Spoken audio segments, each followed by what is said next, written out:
नमस्कार दोस्तों, आपके अपने goal of student study platform में आपका बहुत बहुत स्वागत है। दोस्तों, आज हम संविधान निर्माता डॉक्टर भीमराव अंबेडकर जी से संबंधित कुछ महत्वपूर्ण प्रश्नों को जानेंगे, जो कि आपकी सभी प्रतियोगी परीक्षाओं की दृष्टि से निश्चित रूप से हेल्पफुल साबित होंगे। दोस्तों, इसके पहले मैं आपको अवगत करा दूं कि क्लास के अंत में आपसे एक प्रश्न पूछा जाएगा, उसका आंसर आप कमेंट बॉक्स में जरूर बताएं और उससे संबंधित फैक्ट भी लिखें। दोस्तों, जो भी आप पढ़ा करें उसको आप लिखा जरूर करें, क्योंकि जो आप लिख देते हो फिर आप उसे कभी नहीं बोलते हो। यदि आप हमारे चैनल में पहले से जुड़े हैं तो आपका बहुत बहुत आभार, और यदि हमारे चैनल में नए हैं तो हमारे चैनल को सब्सक्राइब करें और बगल की घंटी जरूर दबाएं, ताकि जब भी हम महत्वपूर्ण प्रश्नों की क्लास अपलोड करें तो वह प्रश्न नंबर 1 पे सबसे पहले आप देखें। तो चलिए शुरू करते हैं प्रश्नों की तरफ। पहला प्रश्न है, डॉक्टर अंबेडकर जी का पूरा नाम क्या था? तो इसका कौन सा ऑप्शन सही होगा? तो डॉक्टर अंबेडकर जी का पूरा नाम डॉक्टर भीमराव रामजी अंबेडकर था, तो इसका ऑप्शन सी करेक्ट होगा। अच्छा दोस्तों, डॉक्टर भीमराव रामजी अंबेडकर बाबा साहब अंबेडकर के नाम से ज़्यादा लोकप्रिय थे। डॉक्टर अंबेडकर एक प्रसिद्ध राजनीतिज्ञ, नेता, दार्शनिक, लेखक, अर्थशास्त्री, न्यायविद, बहुभाषाविद, दर्शन के विद्वान और एक समाज सुधारक थे, तो इस बात को भी ध्यान रखें। अगले प्रश्न की तरफ चलते हैं। डॉक्टर अंबेडकर साहब का जन्म कब हुआ था? तो इसका कौन सा ऑप्शन सही होगा? तो डॉक्टर अंबेडकर साहब का जन्म 14 अप्रैल 1891 ईस्वी को मध्य प्रदेश के इंदौर जिले में महू नामक गांव में हुआ था, जिसको अब वर्तमान में डॉक्टर अंबेडकर नगर के नाम से जानते हैं, तो इसका ऑप्शन बी करेक्ट होगा। अगले प्रश्न की तरफ चलते हैं। भारतीय तिरंगे में किसे देने का श्रेय डॉक्टर अंबेडकर साहब को जाता है? तो भारतीय तिरंगे में कौन सा ऐसा चिन्ह है जिसका जो है श्रेय डॉक्टर अंबेडकर साहब को जाता है? तो इसका कौन सा ऑप्शन सही होगा? तो दोस्तों, जो हमारे तिरंगे में अशोक चक्र का चिन्ह है, उसका जो है श्रेय डॉक्टर अंबेडकर साहब को जाता है, तो इसका ऑप्शन डी करेक्ट होगा। अशोक चक्र में 24 तीलियां होती हैं, तो यह मनुष्य के चहुमुखी विकास, प्रगति, निरंतरता और कर्तव्य का संदेश देती हैं, तो इस बात को भी ध्यान रखें। और दोस्तों, ये जो है तिरंगे में केसरिया रंग क्या दर्शाता है? तो केसरिया रंग शक्ति और आत्मविश्वास को दर्शाता है। सफेद रंग जो है शांति का संदेश देता है, और हरा रंग संपन्नता और हरियाली का प्रतीक है, तो इस बात को भी ध्यान रखें। तो अगले प्रश्न की तरफ चलते हैं। शिक्षित बनो, संगठित हो और संघर्ष करो का यह विचार किसने दिया था? तो इसका कौन सा ऑप्शन सही होगा? तो शिक्षित बनो, संगठित हो और संघर्ष करो का विचार डॉक्टर भीमराव अंबेडकर ने दिया था, तो इसका ऑप्शन बी करेक्ट होगा। अगले प्रश्न की तरफ चलते हैं।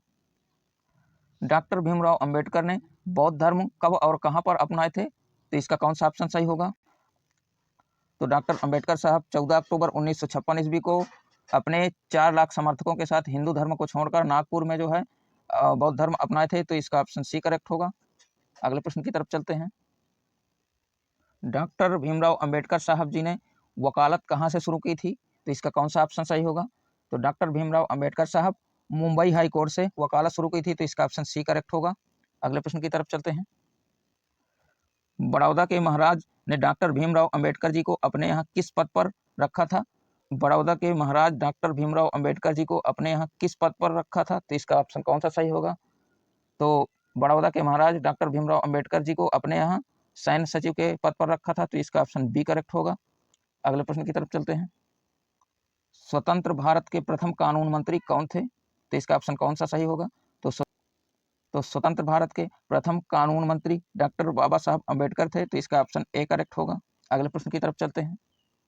स्वतंत्र भारत में डॉक्टर भीमराव अंबेडकर जी द्वारा संभाले गए पोर्टफोलियो का नाम क्या था? तो जब स्वतंत्र भारत में कोई एक पद जो है, भारत का एक पद संभाले थे डॉक्टर अंबेडकर साहब, उस पोर्टफोलियो का नाम क्या था? तो उसका नाम कानून मंत्रालय था, जिसको जो है डॉक्टर अंबेडकर साहब ने संभाला था, तो इसका ऑप्शन बी करेक्ट होगा। अगले प्रश्न की तरफ चलते हैं। गांधी जी के किस निर्णय का अंबेडकर साहब ने विरोध किया था? तो इसका ऑप्शन कौन सा सही होगा? तो गांधी जी के नीची जातियों को हरिजन कहना, यह जो है निर्णय डॉक्टर अंबेडकर साहब ने इसका विरोध किया था, तो इसका ऑप्शन सी करेक्ट होगा। अगले प्रश्न की तरफ चलते हैं। डॉक्टर अंबेडकर और उनके अनुयायियों, यहाँ पे यह होगा टाइपिंग मिस्टेक हुआ है, तो डॉक्टर अंबेडकर और उनके अनुयायियों द्वारा किस ग्रंथ को औपचारिक रूप से जलाया गया था? तो इसका ऑप्शन कौन सा करेक्ट होगा? तो डॉक्टर अंबेडकर और उनके अनुयायियों द्वारा मनुस्मृति ग्रंथ को औपचारिक रूप से जलाया गया था, तो इसका ऑप्शन सी करेक्ट होगा। अगले प्रश्न की तरफ चलते हैं। डॉक्टर अंबेडकर खुद को बौद्ध धर्म में परिवर्तित करने से पहले किस धर्म में परिवर्तित होने पर विचार किया था? तो इसका कौन सा ऑप्शन सही होगा? तो डॉक्टर अंबेडकर साहब को खुद को बौद्ध धर्म में परिवर्तित करने से पहले सिख धर्म में परिवर्तित होने पर विचार किया था, तो इसका ऑप्शन सी करेक्ट होगा। अगले प्रश्न की तरफ चलते हैं। गायकवाड़ के महाराजा ने डॉक्टर अंबेडकर को उच्च शिक्षा के लिए कहाँ भेजा था? तो इसका कौन सा ऑप्शन सही होगा?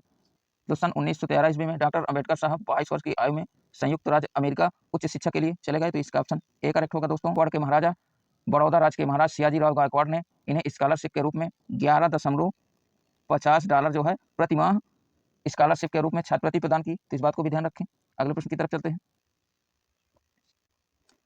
डॉक्टर अंबेडकर और बैरिस्टर का अध्ययन करने के लिए कहाँ गए थे? तो डॉक्टर बाबा साहब अंबेडकर बैरिस्टर का अध्ययन करने के लिए लंदन गए थे। तो इसका ऑप्शन सी करेक्ट होगा। अगले प्रश्न की तरफ चलते हैं। डॉक्टर बाबा साहब अंबेडकर लॉ कॉलेज में प्रोफेसर कब बने थे? तो डॉक्टर अंबेडकर साहब सन 1928 ईस्वी में लॉ कॉलेज में जो है प्रोफेसर बने थे। तो इसका ऑप्शन डी करेक्ट होगा। अगले प्रश्न की तरफ चलते हैं। दोस्तों, यह प्रश्न आपके लिए है, इसका आंसर आप कमेंट बॉक्स में जरूर बताना। तो प्रश्न है, डॉक्टर अंबेडकर जी के पिताजी का क्या नाम था?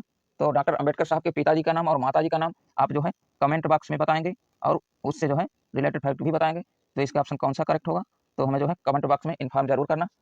डियर स्टूडेंट्स, अगर हमारी क्लास पसंद आई हो और आपके एग्जाम की दृष्टि से हेल्पफुल हो तो हमारे चैनल को सब्सक्राइब करके बेल आइकन जरूर प्रेस कर लेना, ताकि जब भी हम अपना महत्वपूर्ण वीडियो अपलोड करें तो उसका नोटिफिकेशन सबसे पहले आपको मिले और नंबर 1 पे आप सबसे पहले देखें।